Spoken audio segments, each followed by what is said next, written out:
আমার শতকরা 92 জন লোক মুসলমানের দেশে চিটাগঙ্গের আদালত চত্বরে আমার মুসলমান অ্যাডভোকেট লাশ হয়, ঠিক কিনা বলো?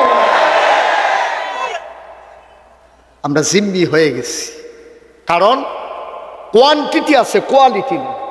সংখ্যা আছে, কোনো 200 কোটি মুসলমান থাকার পরেও আজকে কাফেররা আমাদেরকে ভয় পায় না।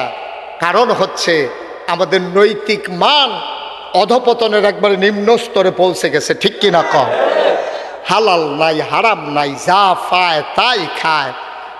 গৌরীপুরের মানুষ সাক্ষী থাকো, যেদিন গেছে একেবারেই গেছে, আর ময়দানে কথা থামিয়ে রাখার সুযোগ নাই।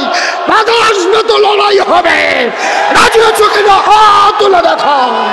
বিশ্বাস করি আমার যুবক যদি বদলে যায়, আমার বাংলা বদলে যাবে, ঠিক কিনা কম? কারণ 15 বছর ধরে সকল রাজনৈতিক দল এই জগদ্দল পাথরকে সরাতে চেয়েছে। এই 15 বছর ধরে কোনো রাজনৈতিক দল যা পারে নাই, আমার কলিজার টুকরা আবু সাইদ, আমার কলিজার টুকরা মুগ্ধ তা করে দেখিয়েছে, ঠিক কিনা বলো? এখন যৌবন যার, যুদ্ধে যাবার শ্রেষ্ঠ সমর্থা। আমার যুবক ইচ্ছে করলে বদলে দিতে পারে, আমার যুবক ইচ্ছে করলে ক্ষমতার মসনদ উল্টে দিতে পারে, ঠিক কিনা বলো? আমার যুবক ইচ্ছে করলে একটা দৌড়ের লোকে হেলিকপ্টারও তুলে দিতে পারে। আমার যুবক, বাংলার যুবক, তুমি দেখো না এখনো? ও যুবক, তোরে আমি এত মায়া কেড়ে করি, কারণ আমি জানি আমার যুবক বদলে গেলে আমার বাংলা বদলে যাবে, ঠিক কিনা বলো? আমার কলজারা শব্দ যুবক লেখা, আমি যদি কলজারা বার করে তোরা দেখাইতাম পারতাম, দেখলো উফরে দিয়া লেখা যুবক যুবক যুবক যুবক যুবক যুবক যুবক যুবক, হুদা যুবক আর যুবক লেখা।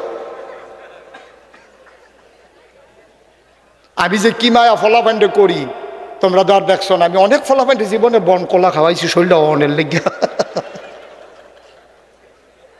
আমি এখান থেকে বন কলা দেয় শরীরটা হইতো, আর এখান থেকে ডাইল খায়, ফ্যান্সি ডিল খায়, ইয়াব্বা খায়, আঞ্জা দিয়ে গাঞ্জা খায়, ঠিক কিনা কও? আমি খাওয়াইতাম চাই এখান থেকে দুধ কলা, আর এখান থেকে খায় আঞ্জা দিয়া গাঞ্জা। এই ফলাফানে হুগাইয়া মসমুচ চলিয়ে রয়েছে, সেদিন কুত্তায় খেউকান দিছে, একটা ফাল দিঘা ফানি চলে গেছে। বেটা যুবক হইবি বাঘের বাচ্চার মতো, তোরারে দেখলে যেন জিন বেড়াইয়া দৌড় দিয়া লাই, ঠিক নিও? আর তোরা কুত্তার খেউকানি ফানি ছুটে গেছে, বেড়াইতে নি হুগাইয়া মসমুচ চলিয়ে রইছ, বালা করে সিফা দিয়া ধরলে তেন ফুন্ডু বিশ দিন কানে হুঁতো নাই তেন। এই বেড়া বেড়ি নাসা নাসি নর্দন কুর্দন কি কারবার একটা চলতে আছে। 1 শতক জাগার দাম 30-40 লাখ টাকা, গৌরীপুরের মতো জাগাত কারবারটা কি চলতে আছে? কারবারটা কি? এই কারবার প্রতিযোগিতা, অসম প্রতিযোগিতা। ইসলাম নিয়ে কোনো টেনশন নাই, ইসলাম নিয়ে কোনো টেনশন নাই। মুসলমান আছে না গেছে, গেছে না মরছে, এই ব্যাপারে কারো কোনো চিন্তা নাই। কেমনে আরো 2 ফুট বিদেশ বাড়াইব, 3 বিঘাত ঘর তুলছে, আরেক বিঘাত কেমনে ঘর তুলবো, গরিপুর দোহানো 2টা দোহান হয়েছে, আরেকটা দোহান কেমনে লইব, এই প্রতিযোগিতা চলতে আছে, ঠিক কিনা কও? আমি যে আপনারা জিজ্ঞেসেছি ঠিক কিনা, তো আপনারা থেকে মনে মনে কোন আমরা দো।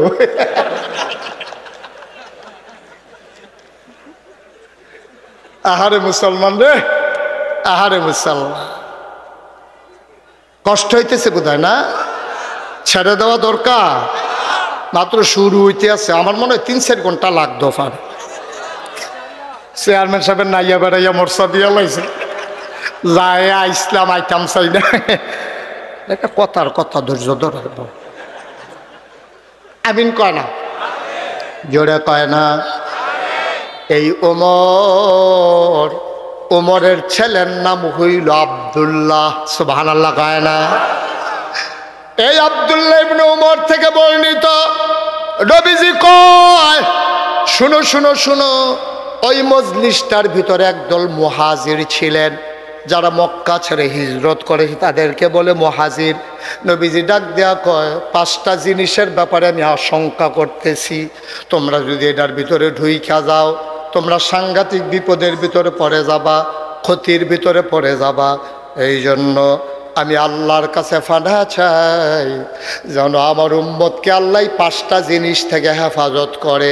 আমি একটা একটা করে বলবো, তোমাদের মনে হবে নবী যেন আজকে গৌরীপুর বসে বসে কথাগুলো বলতেছে, আমাদেরকে দেইখা দেইখা যেন বলতেছে হুবহু 5টা জিনিস আমাদের সাথে দেখবা মিলে যাবে, ঠিক কিনা? 1 নম্বরে খেয়াল করে শোনো, 1 নম্বরে নবীজি কয় যেই 5টা জিনিস তোমাদেরকে বিপদে ফেলে দেবে, 1 নম্বরে হইল জিনা। জিনা বহুলভাবে ছড়িয়ে পড়বে।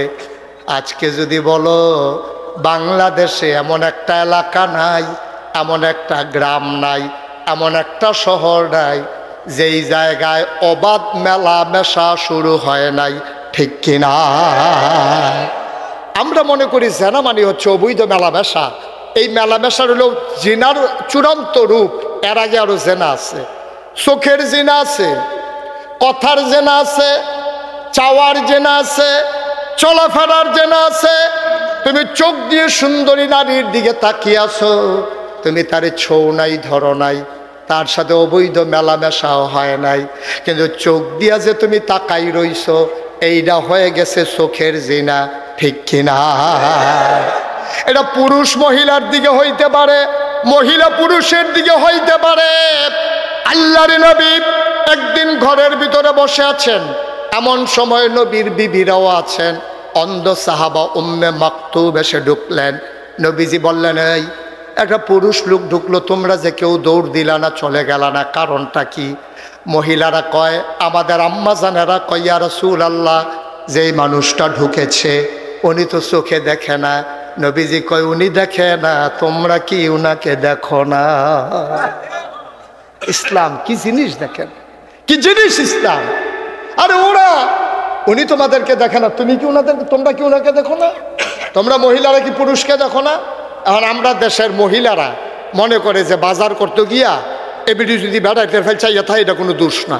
বেড়াইতে এবিডির ফাইল চাই লইল দোষ, দুইটাই দোষ, ঠিক নিও। ও তার ফাইল চাইতে পারতো না, তাইও তার ফাইল চাইতে পারতো, ঠিক নি রে? আগের দিনও কথা তো একটা মনে পড়ছে, এটা কি কইলিতা আর আইনা না, সুবিধা হয় না, কই এলাই হলো আর হলো, মার হাবা কয় না রে। আগের দিন আলেম ওলামা দেখলে বেডিতে দৌড় দিত, হুজুর আইয়ে লোক কইয়া সকলে দৌড় দিয়া যাইতো গা। হুজুর আইয়ে মহিলারা রাস্তায় আইতো না। অহন যে দৌড় দেয় না তা না, আমরা যে রাস্তাঘাটও যাই, শহরে গ্রামে ট্রামে যাই, আমরারে দেখলেও মহিলারা দৌড় দেয়। হুজুর আইয়ে কইয়া দৌড় দেয়, এরপরে দিয়ে আরো 15-20 জন লইয়া আইছে, সাইলেজ আইবিয়ে না। আগে দৌড় দিত, হুজুর আইয়া পড়ছে লো যাই গাই গেলে আর আইসে না। আর অহন একজনে দেখলে 15-20 জন লইয়া ইয়ে হুজুরে যাইতেছে না, চাইলে আইবিয়ে না। মোটামুটি একটা কেয়ামত যাইতে আছে আর কি, নাউজুবিল্লাহ কইতেন না? পর্দার আড়ালের আমার মায়েরা, গৌরীপুরের মায়েরা, মনে কষ্ট নিয়েন না। আমি মুশতাক ফয়েজি, আপনাদের শত্রু নাম মা। আমার অনেকেই কয়, হুজুর ওয়াজ করতেন লইলে আপনার বেড়াইতের বিরুদ্ধে কন, বেড়াইতে কি দেখেন না? আমি কই, বেড়াই তো দেখি, বেড়িয়ে তো দেখি। আমার একটা চিন্তা আছে মহিলারে বেশি বেশি বলার পেছনে। আমার বিশ্বাস আম্মা যদি ভালো হয়ে যায়, আব্বাও ভালো হবে, ভাইও ভালো হবে, আমার বোনও ভালো হয়ে যাবে, ঠিক কিনা? আম্মাই যে কি ডাকতো আমি টের পাইছি সফারা গিয়া। কি ফারা? সফারা ছিলেন না? সফারা ছিলেন না? এদিক দিয়ে গরিফুর দিয়ে ঢুকে সামনে গেলে তো হ্যাঁ কেন বর্ষাটা এগুলো দিয়ে সফারা, সফারা। এই সফারা মাহফিল গিয়া টের পাইছি যে আমার আম্মারা কত বড় ডাক্তার।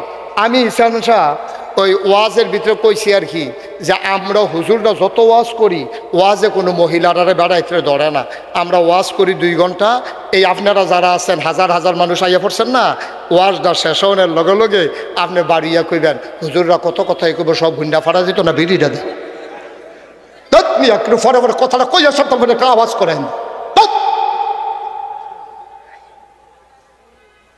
তোমরা একটা সিল্লান দিলে আওয়াজটা থাকার বাইরে যাইব নাকি? ইচ্ছা করে বেয়াদবি করতেছে। এটা আজকে একটা সিল্লান দেয়, আমার ওয়াজ শেষ। আমিন ক। আমি তো যখন ওই সফারা যখন মাহফিল গিয়া কইছি যে আম্মা এই আপনারা এই পুরুষ লোক ওয়াজে 2 ঘন্টা ওয়াজ শুনছে চেয়ারম্যান সাহেব, শুননা সেরা মাহফিলটা যখন ভাঙছে বাড়ি আসে ওই মোরসারাত গিয়া সেরা হুজুররা কত কথাই কইব, এটি সব হুন্ডা ফাড়া দিত না বিড়িটা দে। এই বিড়ি দরাইয়া তোমার লগে ওয়াজ উঠতে আছে, হুজুরের ওয়াজ দেখেন ওই হাফ প্যান্ট। কিন্তু আম্মাই যদি ওয়াজ করে এই ওয়াজে যে কি 100 সফারা গিয়া টের পাইছি।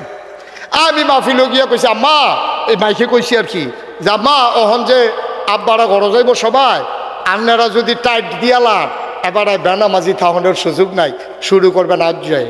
হ্যাঁ তারা তো কিতা বুঝছে কিতা না।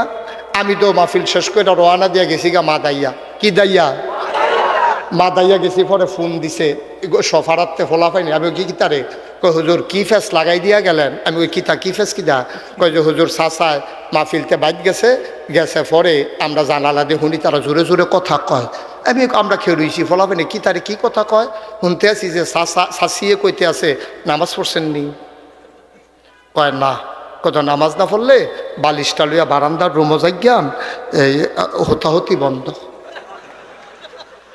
আমি কই আরে এটা কিতা কয় আপনি বিলে কইছেন নামাজ না পড়লে এই বাতরাইন্দা খাওয়াইবো ইয়া করবো একখানো আর থা এই কথা কইছে। পরে এবার কয় কে রে আমি এই বারান্দার মধ্যে শীতের ভিতরে বারান্দা থুতাম কিতাম আমি দিয়ে হেন নিয়ত করছি। কয় না না নিয়ত টিয়ত বেঙ্গালান বারান্দার দিয়ে হইতা থাকেন না বেনামাজির লগে আর কারবার হইতো না। এমনি রান্দা বাইরা খাইতাম না সুইটা সিট এই থেকে যাইম কখনো রান্দা বাইরা খাওয়াইতাম ফারাম, কিন্তু থাকা থাকি আর এক লগে হবে না যতদিন নামাজ না হোক। আরে নামাজ লই এই কথা না মা জানাবো